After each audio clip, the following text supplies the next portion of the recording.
wrath. He reached out from on high and grasped me and drew me out of the deep waters.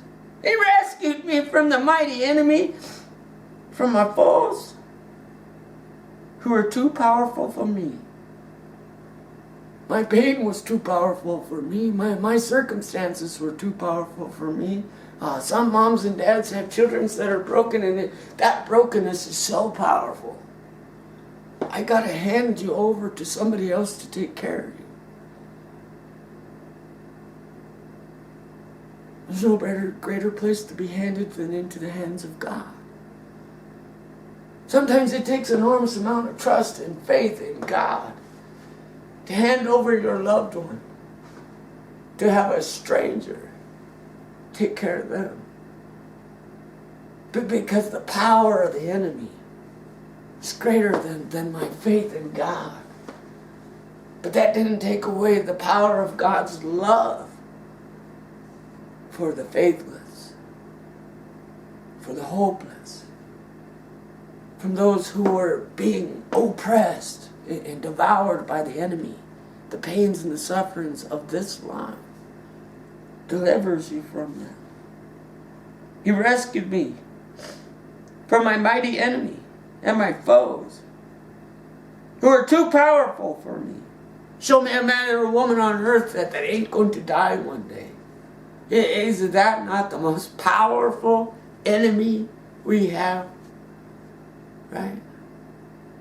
That's the most powerful enemy we have. It's death. How do we escape that? In a way, God's saying, yeah, how do you escape coming to me? Unless you die, you ain't going to see that heaven. How are you going to escape coming to God? How are you going to escape death? Jesus Christ says, call on me, and I will deliver you from all the enemy. They attacked me in the day of my calamity, but the Lord came to my support. Yeah, I was broken and the devil beat up my body, and then all these Christian people came and attacked my faith. They came to me in my day of calamity to make it worse, to hurt my feelings, question my faith and my salvation, because they proved they're not God. They're just men who want to be like God. He set me free in the open, and He rescued me because He loves me. He set me free in the open and rescued me because He loves me. He set me free in the open because He loves me. Not because He healed my body, because He loves me. Because He loves me. Not because I live in sin, not because I lack faith, not because of no other reason. I've been rescued and set free. I walk every day in my heart of hearts. And I don't just walk, I walk holding God's hand. Because He set me free. And He loves me. And He loves me. You know, that's the thing with depression and loneliness. If you're feeling unloved, uncared for, or lonely, reach out to God's hand. And He will set you free. Because He loves you. He loves you. The Lord rewarded me according to my justice, according to the cleanness of my hands. He acquitted me.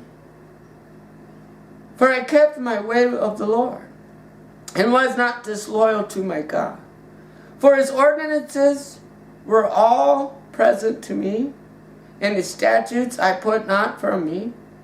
I was wholehearted toward Him, and was on my guard against guilt.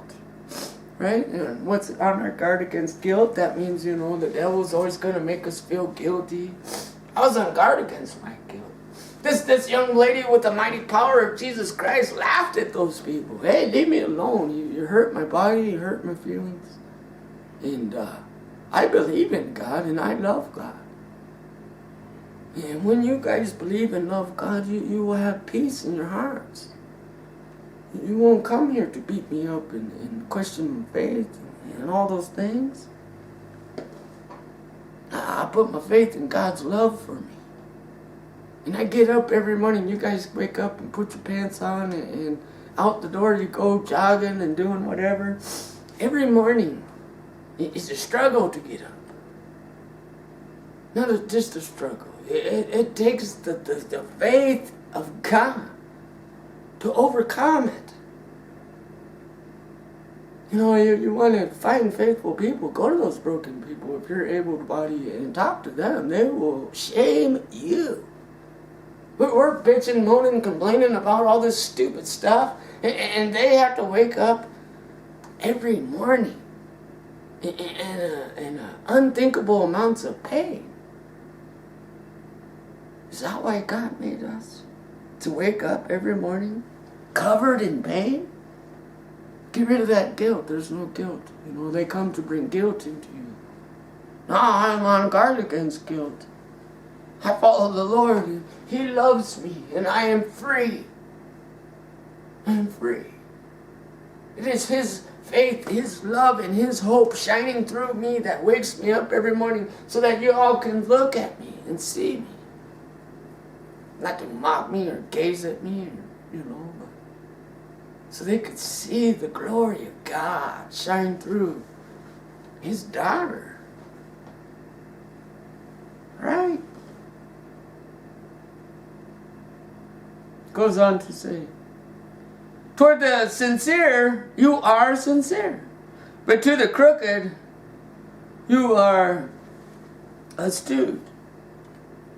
For lowly people you save, but haughty eyes you bring low. Indeed, O Lord, give light to my lamp.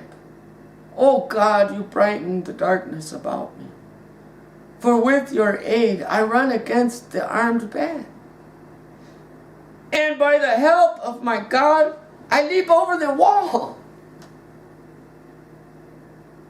Right? That's the thing with God and the vision of God. You know, kind of like this blind boy and the crippled girl, lame girl. Right? But she could see. And the blind boy says, come on, little girl, we'll get through this life. We'll find refuge. We'll find safety in this life. And so he takes the little girl and he puts her on her back, and the little girl carries his vision. She carries his vision, and through their determination and their will to succeed, their will to survive, they work together. Jesus Christ is our feet. Come on, girl, and I will carry you through this life. You don't have to work. You don't have to stress. You don't have to worry. I will carry you through this life. Why? Because you hold my vision. What's the vision? Your hope, your faith, and your love for a better tomorrow. And I surely tell you, that day is coming, as the Lord our God says, I am coming. Tell them. I'm coming, and I'm coming soon. Not only am I coming, that I heard every word they say, and it has hit my ear. I've heard your prayers. I love you with an intense love, with the love of all creation. God says, I'd rather destroy all creation than lose one child. Than lose one child. That's where we see that fire and that wrath. It's not, I'm going to blow away the earth. I'm going to stop the destruction of the earth because I don't want one child lost. Right?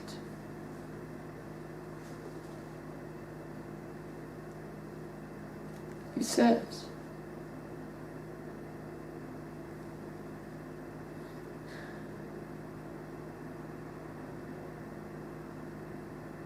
For with your aid I run against the armed band, and by the help of my God I leap over the wall.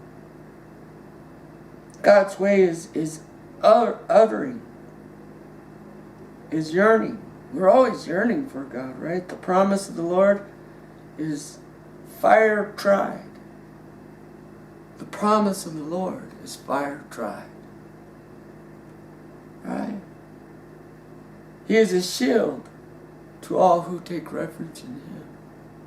It's fire tried. And so one day the earth's going to be burned in fire.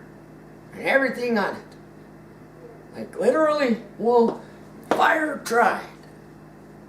Fire tried. Okay, Nebuchadnezzar came up to these 3 young Jewish boys and he says, bow down to my statue. Bow down to my lack of faith. Bow down to our lies. Bow down to the world. Bow down to the death. And if you don't bow down to our fear. Our fear. See, that's why they make you the victim. Because it's fear. And with God, there's no... Fear is not in God. No fear with God. I'm afraid God ain't going to heal you. So I don't want you to know I'm bad. So I'm going to put it on you. And I'm going to make you, because of my fear, question your faith. I don't believe in God. And so now I'm going to let my fear roll over me and question you. Right? Fire. You bow down to us or you fear us, or we're going to throw you into the fiery furnace. Hey man, whatever you do, you can hurt my body, you can stand me up, and I may never walk again, but you can never take away my faith that God loves me. You can never take away the fact that God wasn't angry when He made me.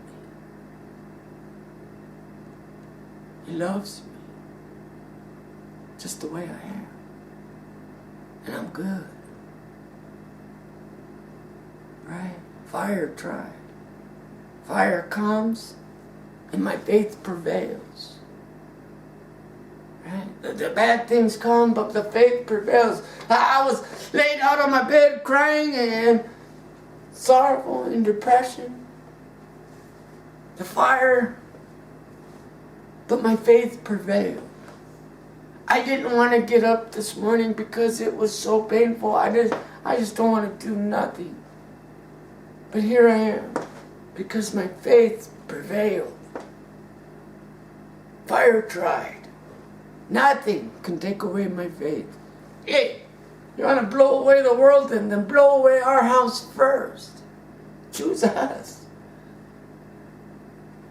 I'll go to Dad. Surely, you may not be able to make me healed, may not be able to fix my body, but I will be delivered from the hand of death.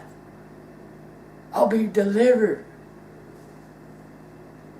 from the hand of negativity, hopelessness.